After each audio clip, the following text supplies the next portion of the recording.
دیکھو اللہ نے مجھے ایک دولت دی ہے، میں چاہتا ہوں تم لے لو مجھ سے، پتہ نہیں کب بلاوا آ جائے، کہ میرے دل میں دنیا کے کسی انسان کی نفرت نہیں ہے، نہ مذہب کی بنیاد پر، نہ مسلک کی بنیاد پر، نہ قوم کی بنیاد پر، کسی شکل میں بھی میرے دل میں اللہ نے کسی کی نفرت نہیں ڈالی۔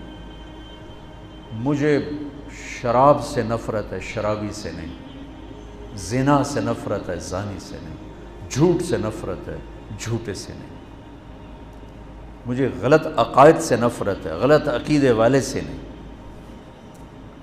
بغض للہ، البغض للہ، جس کو کہتے ہیں البغض للہ، مجھے سب سے محبت۔ ایک اہل حدیث خطیب آ گئے، کہا جی ایک بات پوچھنے آیا ہوں، سچ بولنا جھوٹ نہ بولنا۔ میں بڑا حیران ہو گیا، سچ بولنا، پہلی امتحان لیندہ پہ سچ بولنا جھوٹ نہ بولنا۔ میں نے کہا جی فرماؤ۔ کہا ہمارا بیان ہوتا ہے، ہم اشتہار لگاتے ہیں، بندہ ہی کوئی نہیں آمدہ، تیرا اشتہار بھی نہیں ہوتا، جا نہیں لبدی، تو نے کوئی وظیفہ پڑھا ہوا ہے؟ وہ وظیفہ پوچھنے آیا ہوں، وہ وظیفہ بتاؤ۔ میں نے کہا نہیں میرے پاس تو کوئی وظیفہ نہیں۔ کہنے لگا میں نے کہا تھا نا جھوٹ نہیں بولنا، مجھے سچ سچ بتا وہ کیا وظیفہ ہے، میں وہ وظیفہ کرنا چاہتا ہوں۔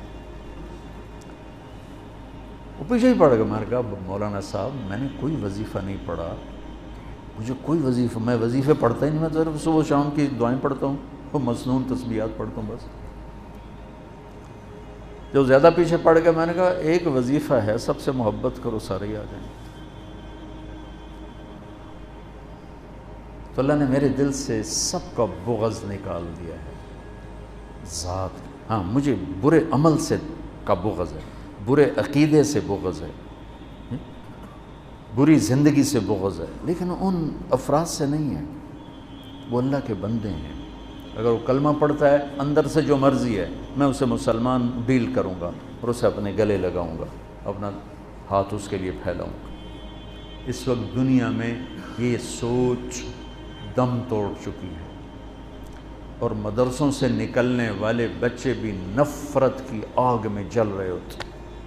دیوبندی ہے تو بریلوی سے نفرت اس کے اندر میں کوٹ کوٹ کے بھری ہوئی، شیعہ کی نفرت کوٹ کوٹ کے بھری ہوئی، اہل حدیث کی نفرت کوٹ کوٹ کے بھری ہوئی۔ اگر وہ بریلوی مدرسے سے نکلا ہے تو دیوبندیوں کی نفرت سے بھرا ہوگا، اہل حدیث کی نفرت سے بھرا ہوگا، شیعہ کی نفرت سے بھرا ہوگا۔ اگر وہ غیر مقلد کے مدرسے سے نکلا ہے تو دیوبندی بریلوی شیعہ کی نفرت سے بھرا ہوگا۔ اگر وہ شیعہ کے مدرسے سے نکلا ہے تو دیوبندی بریلوی اہل حدیث کی نفرت سے بھرا ہوگا۔ بچوں آگ لگی ہوئی ہے، میں بجھانے کے پیچھے پڑا ہوا ہوں، بجھائے گا تو اللہ، میری کیا اوقات ہے، لیکن میں چاہتا تو میری اولاد ہوں میرا ساتھ دو۔ میں فخر سے کہتا ہوں میں نے علماء دیوبند سے پڑھا ہے، اور میں نے اس تشریح کو جو علماء دیوبند نے دین کی تشریح کی ہے اسے صحیح مانا ہے، اور اس کو گلے سے لگایا، اسے اپنی بنیان بنایا ہے، میں اس کو تسلیم کر چکا ہوں۔ لیکن میں باقیوں کے پیچھے فتوے نہیں لے کے پھر رہا، میں باقیوں کو گنجائش دیتا ہوں، باقیوں کو راستہ دیتا ہوں، جس کے پاس بھی دلیل ہے ٹھیک ہے، فیصلہ تو اللہ آگے چل کے کرے گا، میں یہاں کیوں فتوے بازی کے بازار گرم۔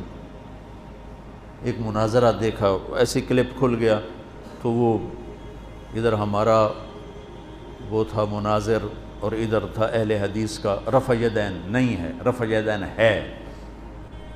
اتنا دکھ ہوا، اتنا درد ہوا کہ یہ احمق کس دنیا میں رہتے ہیں کہ امت اسلام چھوڑنے تک پہنچ چکی، یہ رفع یدین پہ لڑ، جس کے کرنے نہ کرنے سے نہ جنت کا فیصلہ نہ جہنم کا فیصلہ۔ تو بچوں یہ چند ضروری باتیں تھیں جو آپ کی خدمت میں پیش کرنی تھیں۔ آپ شہید کربلا اور یزید یہ کتاب آپ ضرور پڑھیں، تاکہ ابھی آپ کا ابتدائی سفر ہے تو آپ کا ذہن صاف ہو جائے، ایسی کوئی ادھر ادھر کے احمقانہ مواد پڑھ کے آپ کا ذہن نہ ڈول جائے۔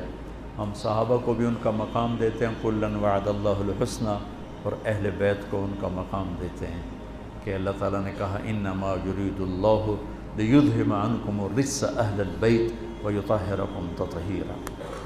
تو میں نے ایک چھوٹی سی کاوش کی ہے، دعا فرمائے اللہ اسے قبول کرے، کہ ایک کتاب لکھوائی ہے۔ کتنے صفحے کی؟ 625 صفحے کی وہ کتاب تیار ہوئی ہے۔ کتنے سال لگے؟ 2.5 سال میں وہ کتاب تیار ہوئی ہے، کہ مواد ہی نہیں ملتا تھا۔ میں کہا شاید ہم یہ جب اللہ مجھے بلائے تو میں اللہ اس کے رسول کو یہ تحفہ پیش کروں کہ آپ کی اولاد کے لیے میں یہ نذرانہ لایا ہوں، اور تو میرے پاس کچھ ہے نہیں، آپ کے در کا مراسی بن کے مرنا چاہتا ہوں، آپ کی اولاد کے تذکرے کرتے کرتے مرنا چاہتا ہوں، ان کی محبت اور عشق میں مرنا چاہتا ہوں۔ امام شافعی نے کیا کہا تھا؟ لو کان الرفض حب آل محمد فلیشہد الثقلان انی رافض۔ اگر اہل بیت کی محبت کا نام ہے شیعہ ہونا تو سن لو میں بھی شیعہ ہوں۔ اگر اہل بیت کی محبت کا نام ہے شیعہ ہونا تو پھر ساری دنیا سن لے میں بھی شیعہ ہوں۔ تم میری اولاد کو برا بھلا کہو تو مجھے اچھے لوگو، اور میری اولاد کے گیت گاؤ تو تم چاہے جھوٹے بھی کہو تو مجھے پیارے لگو۔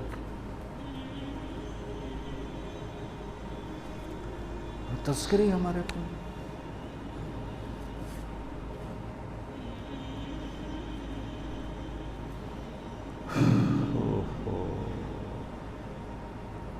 بس حضرت امام حسن جو تھے نا، وہ یہاں سے لے کر یہاں تک اللہ کے نبی کے مشابہ تھے، اور نیچے حضرت علی کے مشابہ تھے، اور حضرت حسین یہاں سے لے کر یہاں تک حضرت علی کے مشابہ تھے، اور یہاں سے لے کر نیچے تک حضرت محمد مصطفیٰ صلی اللہ علیہ وسلم کے مشابہ تھے۔ اس مشابہت کی وجہ سے اللہ کے نبی فرمایا کرتے تھے حسن میرا بیٹا ہے اور حسین علی کا بیٹا ہے۔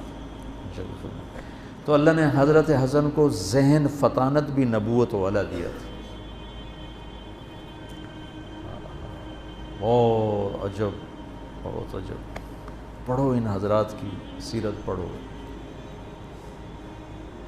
بہت کچھ اللہ نے مجھے موقع، جب میں کبھی پڑھتا تھا مجھے اللہ نے خوب موقع دیا، اور میں نے یہ چیپٹر کافی محنت کے ساتھ پڑھا، بہت سے خلجان پیدا ہوتے تھے، تو پھر اللہ نے فضل فرمایا، یعنی ایک صحیح بات تک اللہ نے پہنچا دیا، وہی آپ تک پہنچانا چاہتا ہوں۔ السلام علیکم۔